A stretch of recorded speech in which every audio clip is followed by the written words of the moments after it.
Sydney Sweeney. She's got a very rounded, normal body, right? She's not like a stick insect supermodel, and she looks hot, and she's wearing jeans, and she happens to be white and happens to have blue eyes. To try and turn this into a racial thing, or to compare it to the Nazis. She's not even hot. Like, what the fuck, dude? She's just, like, average looking. Even by woke standards. And by average looking, I mean, like, you know, normal people average. Like, yeah, I know most people are fat, but, like, among people who aren't fat, like, and are in decent shape. And it seems to me ridiculous. Nice try. Okay. First, just for clarity, Sydney Sweeney is a size 0. So even when we say that someone is a normal size, that suggests that the average person is a size 0. The average person, the average woman in this country is not. So at all moments when we make these observations that seem neutral, we're actually assigning a value. So if I am a size 8 as a woman, and you just said on national TV is the most important, coolest, most handsome host in the history of television, if you say that it's normal to be a size 0, then yeah, when I'm a size 8, now I feel like something's wrong with my body. Similarly, so she doesn't look normal to you, Sydney Sweeney. She looks normal. 38 seconds, by the way, for interruption. Great, you're on a new record. I think she looks normal. Wow, you're really touchy today. I think I'm just teasing you, Piers. I'm just very, very upset about the world, you know, and I need a hug from you, and you're not in the studio with me. Well, there are more important things to be worried about than Sydney bloody Sweeney. Trust me. Honestly, there's literally war. There is war raging around the world. There is famine. Right, and you're getting your knickers in a massive twist about Sydney Sweeney. That's actually where I'm going. Right. I mean, this conversation started with. How'd you know her dress size, but not her hair color? Because I just Googled it when he said it, and it fact. comes up because I just typed Sydney Sweeney dress size, and it says Sydney Sweeney typically wears a size 23, which is equivalent to US size 0. I looked it up to make an argument while he was talking. Google is amazing in that way. I had no desire to do it with the ad because it wasn't my point as a scholar. My point was to see how the audience receives something, not how I, at a meta level, can look She's at not it. a size 0, by the way. As an admirer of the female form, she is not a size 0. Okay, so now I'd like to respond to the actual point. I can see whatever size she is. My point is to say any woman has a normal size. It assigns a value, and I'm not saying you're right or wrong about your value. I'm saying we're always articulating values when we say things. Putting a 300-pound woman on a cover is not in and of itself a problem. If I put a 300-pound woman on a cover and say that's the healthy body, then I'm implicitly saying that other bodies are not. And to your point, I think that might be problematic. At the beginning of this conversation, Deborah, I think your name is Deborah. Forgive me if I got your name wrong. I think you mentioned the river to the sea, right? The river to the sea is not in and of itself. Those words for me are not genocidal. I know they're not genocidal, but to you hear it differently. Why? Because you're looking at history, you're looking at context, you're looking at intent, you're looking at action, and you're making a different judgment. Your judgment's wrong. That statement is absolutely not. Gaza needs to be free. No, it's not. It comes from the literal charter. And the river to the sea means genocide all Jews. So no, I'm not looking at context. I'm looking at the literal Hamas charter and what these people. That would be context. Deborah, okay, again, allow me to finish. I never interrupted you. The Hamas charter would be context. That's my point. You're looking. You're not looking just at the words. You're looking at other pieces of evidence. That's called context. You're literally making my point. My point to you words is. have meaning. Is this guy on, like, crack or coke or crystal meth? He is so fucking animated, talking so quickly, getting so flustered and hyped up versus everybody else. I think he's, like, on something. Words don't just mean nothing. Sorry, I'll let you ask your question. And so do, listen to me, words do have meaning. And the meaning isn't just about literal decoding. It's also about the meanings that are encoded into words. It's about the history. It's about other factors. And I'm telling you, the same way you're telling me as a Jewish person, there are certain words, certain images, certain tropes that impact you because of the history of anti-Semitism. I'm telling you that same history of white supremacy that makes anti-Semitism so ugly also makes anti-black racism so ugly. I didn't tell you I was offended by this. You keep saying, you said get a job and stop being offended. I think we all have jobs here, and I don't think any of us are offended per se. I wasn't speaking just to you. I was speaking to the people offended by this. If you have time to sit and make TikTok videos complaining about a woman in an ad, you probably don't have bigger things to care about. Like you said, there's much bigger problems. I agree. All right, let me bring in Jedediah for the final word on this. Jedediah, it seems to me, you know, if I was running a marketing campaign for a big company now involved in, I don't know, leisure or beauty or fashion, whatever, I would just be deliberately goading the woke left now in a smart, funny way. I would just do it. 100%. I would do it all the time. I would let them throw all their toys out of the stroller and then just increase sales and just laugh my head off because this censorious, puritanical bullshit is over. I've written a book called Woke is Dead, which is coming out in October. I think it'll be a massive bestseller because you know what? People are sick of it. They are sick of being told what they can laugh at, what they can admire. They're sick of being told they can't look at a beautiful white woman without being accused of being a Nazi. It's ridiculous.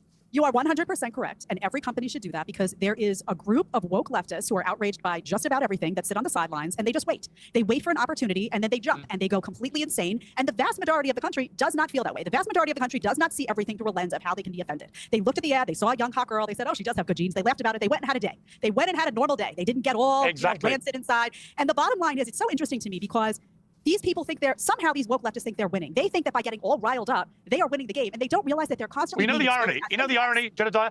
Here's the irony. The irony is in their attempt to portray everybody as white supremacists, the woke left have an inbuilt superiority complex. They think they are better and superior to everybody else, right? And Well, it doesn't not matter only whether that. white, left, or white, black, whatever. Not only But they that. have an inbuilt superiority, and now I'm afraid it doesn't work because we've now seen Donald Trump get reelected by That's right, defying but not- everything they stood for. But not only that, Piers, what's important to note is that the people who created this ad were not creating a racist ad. But the people who saw racism and eugenics and Nazism in this ad, maybe they should self-examine. Why do they see everything through the lens of race? Why are they outraged by this ad with a blonde-haired, blue-eyed girl, but if you put, a black girl, if you put a Spanish girl, there would be no outrage? Why is everything that they see from the perspective of jumping into no one outrage? ever argued that no one in the history of the West has ever argued that black people have superior genes. The Enlightenment era Mark, was built on the people assumption have been that black people arguing- had superior genes. Mark, people The have been Western saying is built on for the idea months, that white people have every- superior bodies. Every piece of aesthetics, of Mark, philosophy, that's of epistemology, untrue. every piece What of you're Western saying is thought untrue. and action There has is- been a massive, hold on a second, there has been a massive battle in this historically. country about obesity for the longest time. You now have that the for black condemnation of thin people. You have the elevation that for of black obese people? people. You have campaigns, Cosmopolitan magazine, magazines across the country saying fat is healthy, fat is the new skinny, fat, all That has the nothing to time. do No with one the says point I a peep. People in your camp I think do not you say a misheard peep me. about that because it's I not think you on the misheard list of things that outrages them. You This mis- annoys you all mis- the right people. This is a thin woman, it annoys I'm the not fat talking girl. about skinny, ma'am. Hear me out. I'm not It's talking the about same skinny. conversation, Mark. No, it's You just not. happen to be outraged about something different today. Today, it's about race and eugenics. Tomorrow, it's about obesity. There's always Right, so- something for the so woke left to then- be outraged about because they're always offended. They've always got their here's the panties in a bunch because they're so darn sensitive about everything. They are So not again- representative of the Okay. public. So All right, that's last word to you, Mark Lamont Hill, otherwise you'll be I'm not outraged. reporting me. I'm not outraged, number one. And number two, I point out a history of white supremacist logics and cultures that show that white lives, white bodies, white experiences are better. And you pointed to the recent This is not about influx. history. Please let me finish. You pointed to the influx of fat people on ads as a piece of counter evidence. I'm not disputing your argument about fat people. I'm not disputing your argument about skinny people. All I'm saying not- is that I know what you're saying. You said it. I'm saying, now let me say it. I'm saying that there's a history of white people being superior in terms of how we understand them in this country. So you're That is only the mad at backdrop. Sydney's wife. You don't So- care about so- the so good let me- gene no, lines. so You're let me just mad ask that you she's this question. Let me ask you a question. If a group of people had said, "Hey, I believe that this ad is anti-Semitic," would you have said similarly, "Get over yourself, stop fighting anti-Semitism"? yes, Would you have said that? yes, And- yes. and I would what say the get ad over was. yourself. And It's not 100% I would have done. Would you say? 100% I would have done. We've got to leave it there. Fascinating debate. Piers, I think you're consistent and wrong on all these. I think you're wrong all the time, but you're consistent. So I was only asking her. Piers, can I write the forward to that book, please? No, but you can buy a copy. You might learn something. You might learn something. And of a woke-free.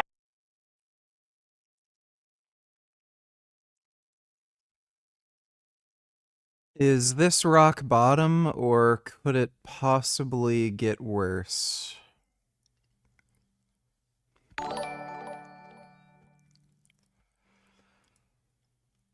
Dodo $22, what the hell is this brain rot we are watching? Let's watch Sarah Payne instead.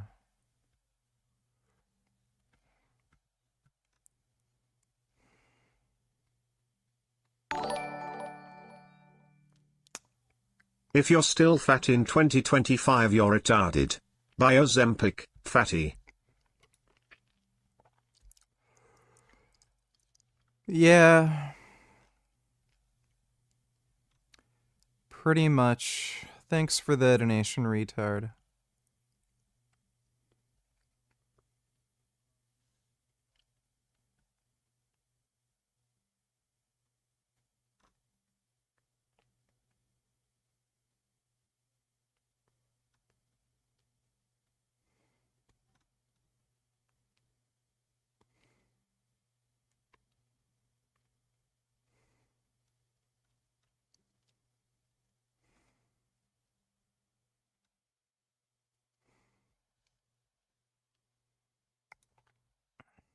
Japan in this battle is just taking anybody.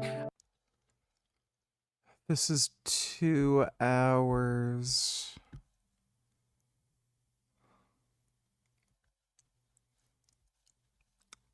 Two hours.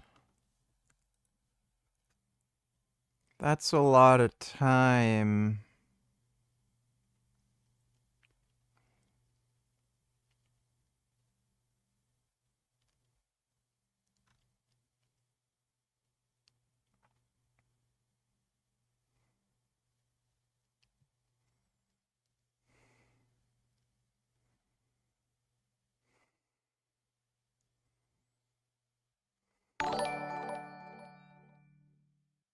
Watch all, you need to know your racing history. Crazy how these guys drove the ring in their shitboxes versus how you do lol.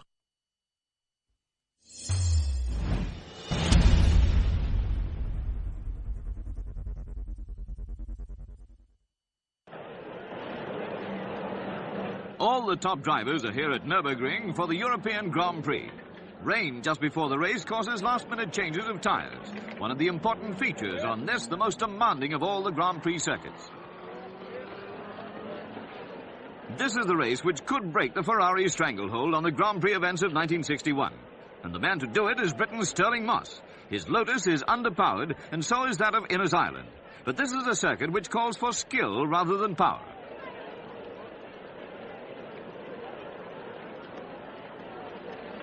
The reigning world champion, Jack Brabham, in Cooper number 1, is without a Grand Prix win this year.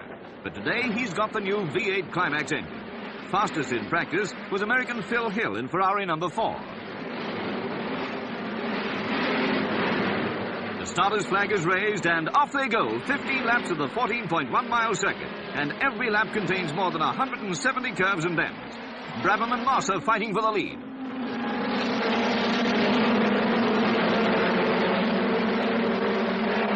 Brabham's out already, but he's not injured. And Phil Hill in the Ferrari number 4 is just holding Stirling Moss in Lotus number 7.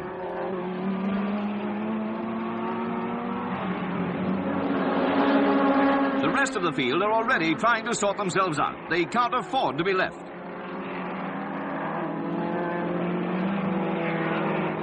End of the first lap, and Stirling Moss is in front, but he'll need all his driving skill if he's to hold off Phil Hill in the Ferrari, who's only a few seconds behind.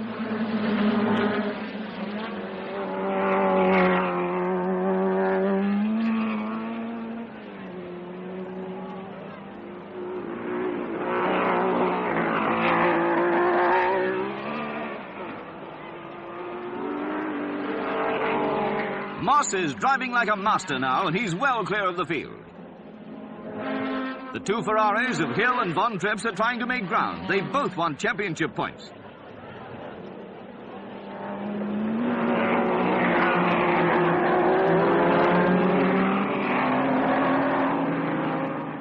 Moss is more than 10 seconds ahead now, and only an accident could stop him.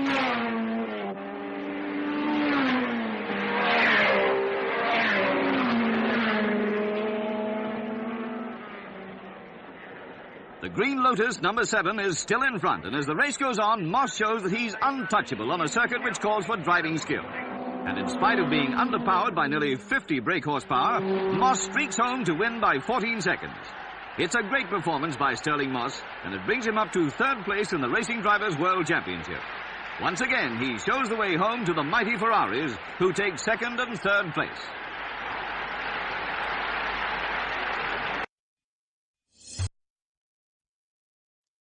That's nice. Thanks for the donation, Lotta. Nürburgring is a very difficult track. There's a lot to remember. Dodo donate $2 OKVG, then watch this, but we need to get through the Sarah Payne video. Also, the Q&A is like an hour, the speech is an hour. Watch this for now. How many times do you need to shuffle a deck of cards to make them truly random? I suppose we can watch that now. Why not? I have become extremely high from consuming too much pizza. I've literally overdosed on pizza.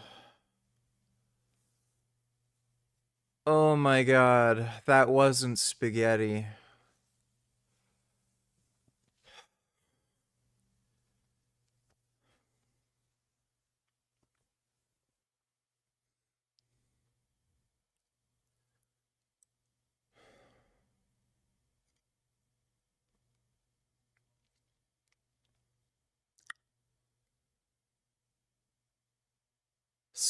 Spaghetti.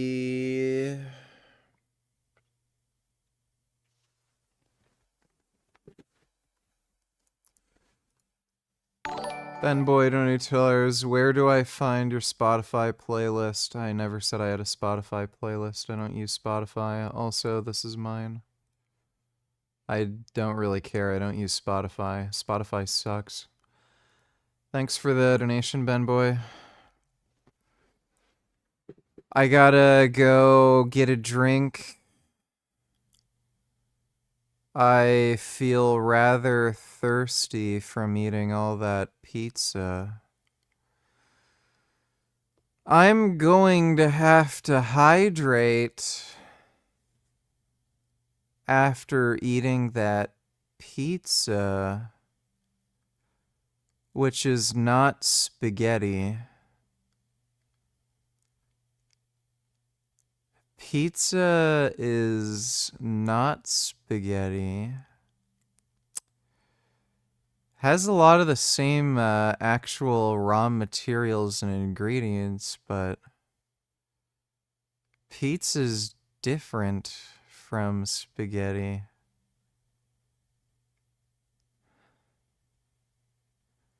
Perhaps not on the subatomic level,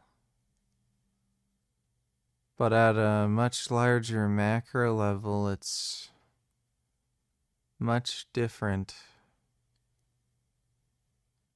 They're two different foods.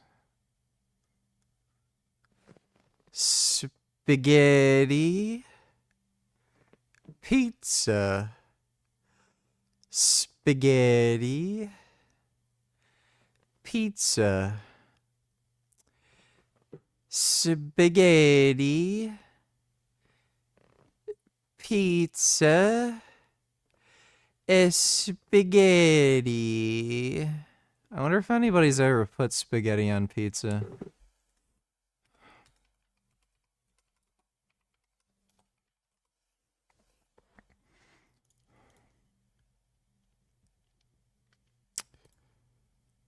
That is very strange. Dude, what the fuck? Is this AI? Oh, I'm gonna have nightmares. Oh, that actually was disturbing. Nice try, jackass. I'm gonna go get a drink. I'll be right back.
Oh, man.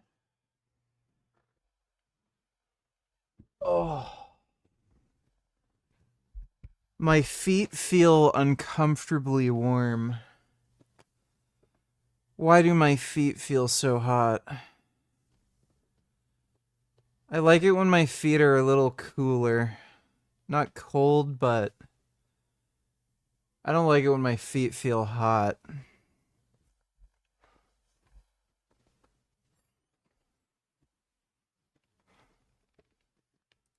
Retard donators, fuck dodos, gay, science shit, that's boring as fuck, watch this instead. Insulting Genghis Khan's diplomats. One of the most destructive military campaigns in human history started for a basically useless reason. In the early 1200s, Genghis Khan, leader of the Mongols, was technically at peace with the Khwarezmian Empire, and the two had even fought against shared enemies. But everything changed when a Mongol trade caravan entered Khwarezmian territory and was attacked by a local governor who stole the goods and killed the merchants. Instead of going to war right away, Genghis Khan sent ambassadors to the Shah of Khwarezm to ask for justice and for the governor to be punished. But the Shah made a terrible decision. He had one of the Mongol envoys killed and sent his severed head back with the others. In Mongol culture, harming a messenger was a serious offense. It was seen not just as an insult, but as a clear act of war. Genghis Khan responded with a massive invasion. His army destroyed Do you think Genghis Khan would prefer pizza or spaghetti?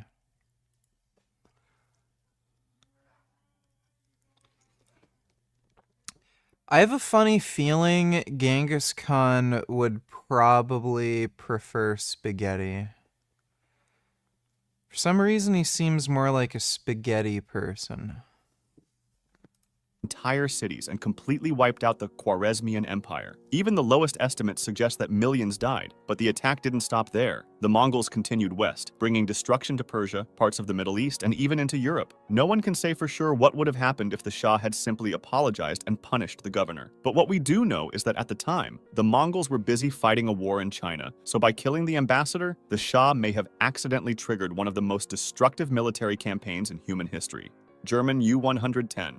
On its first mission in March 1941, the German submarine damaged 2 Allied ships, but had to stop early after an accident with its own gun injured some of the crew. But its second mission in April and May 1941 would change the course of the war. After sinking several Allied ships in the North Atlantic, U-110 was chased by British warships. On May 9, 1941, after being hit by depth charges, the German submarine was forced to surface. This was part of a British effort later called Operation Primrose. The Allied ships surrounded the damaged U-boat. At first, the British thought the Germans would fight back and opened fire, but stopped when they realized the crew was surrendering. The German commander, Fritz Julius Lemp, saw that the submarine wasn't sinking like it was supposed to. He tried to swim back and destroy the Enigma machine, a type of encryption device used by Nazi Germany to send secret military messages, but he disappeared. No one knows for sure how he died. Meanwhile, British sailors boarded the abandoned U-110 and recovered the Enigma machine along with valuable codebooks. These gave British codebreakers at Bletchley Park a major advantage in reading secret German naval messages, especially a backup cipher known as Reservehandverfahren. To keep their success a secret, the British let U-110 sink and pretended it had gone down with everything still inside.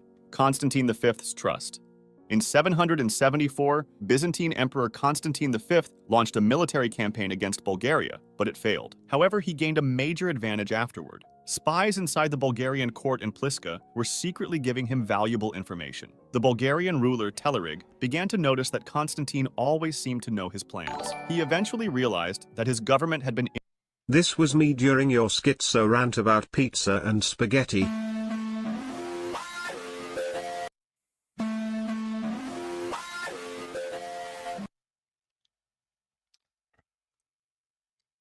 Spaghetti.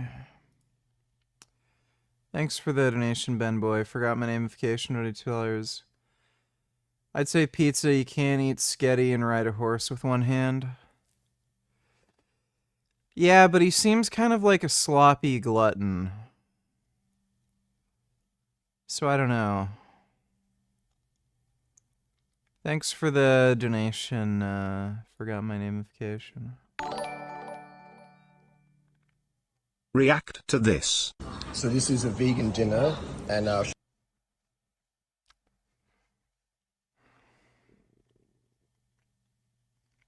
infiltrated by Byzantine spies. Telerig came up with a clever plan, or perhaps Constantine was just too trusting. He sent a message to Constantine, pretending he wanted to defect to Constantinople and join him. He asked for the names of the emperor's agents in Pliska, saying he needed them to make sure they stayed safe while he escaped. Constantine believed him and gave him the list. The thing is, Telerig had no intention.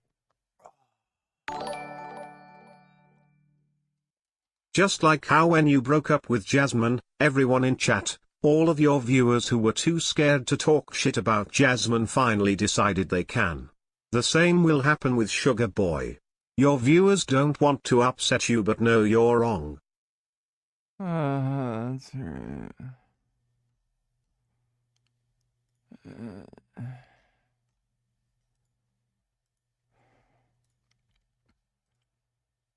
a dinosaur eating spaghetti.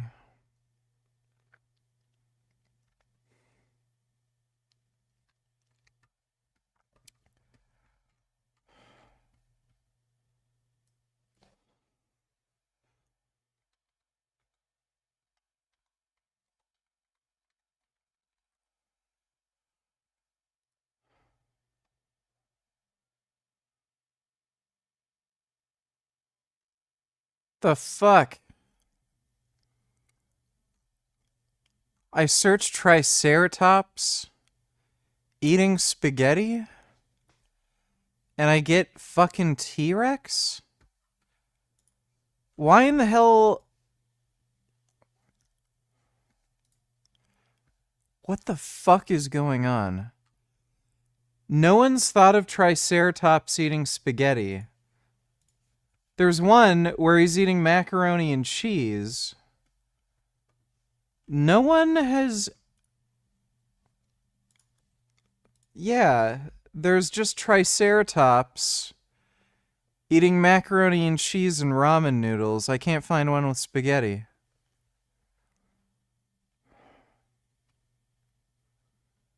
That's fucked up. Of defecting. Once he got the names, he executed all the Byzantine spies in his court, completely destroying Constantine's spy network in one move: the fall of the Berlin Wall. Günter Schabowski had recently become the unofficial spokesperson for East Germany's ruling Politburo, which was the top decision-making body of a communist party. The government had just held a meeting where they talked about easing some travel restrictions to West Germany, but they didn't want to announce it just yet. At a press conference, Schabowski brought this up, even though it wasn't meant to be made public yet. A journalist asked when the new travel rules would take effect, and Schabowski, shuffling through his papers, didn't find an answer and ended up saying, "As far as I know, immediately." That one word changed everything. People in East Berlin, thinking the border was now open for the first time in 28 years, rushed to the Berlin Wall. Crowds gathered quickly, and the border guards were confused because they had no clear orders, but they'd also heard the press conference. Not knowing what else to do, they opened the gates and let people through. Soon it turned into a huge celebration. People were climbing the wall, crossing freely between East and West, hugging and cheering. Around 11:30 p.m. on November 9, 1989, the Berlin Wall started falling. Some say Schabowski simply misunderstood. Others believe he knew exactly what he was doing. The Four Pests Campaign. The Four Pests Campaign was one of the first major efforts under Mao Zedong's Great Leap I didn't know that's how that happened.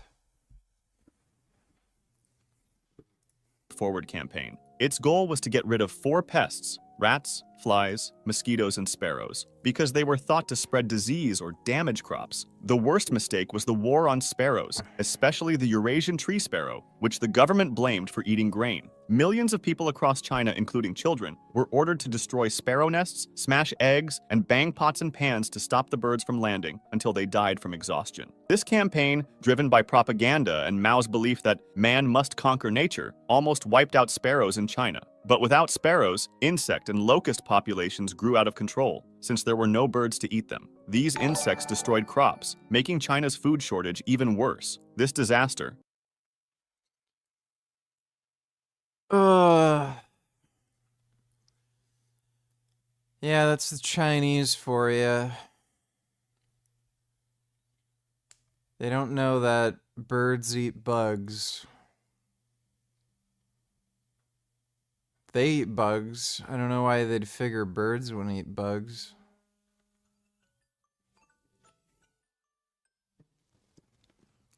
Ben Boy, donate $2. Lol, let me see.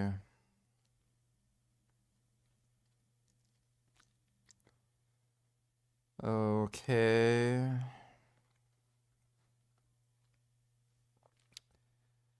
I don't know what's funny about that. Combined with bad farming policies and environmental mistakes, helped cause the Great Chinese Famine, which killed tens of millions of people. By 1960, the government quietly stopped the anti-sparrow campaign and began targeting bedbugs instead. Thomas Migley Jr.'s fuel. In 1921, while working at General Motors, Thomas Migley discovered that adding a chemical called tetraethyl lead, also known as teal, to gasoline could stop engines from making knocking sounds. Early factories making teal saw workers suffer from hallucinations,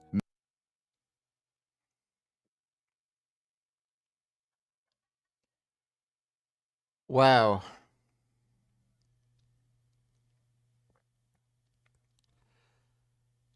This is one of the laziest AI voiceover jobs I've ever seen. It's triethyl lead.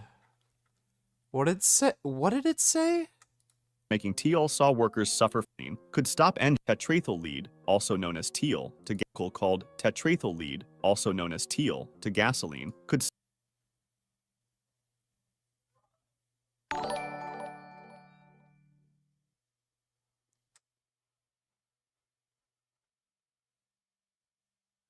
Weird. Retard donatellar's triceratops eating spaghetti.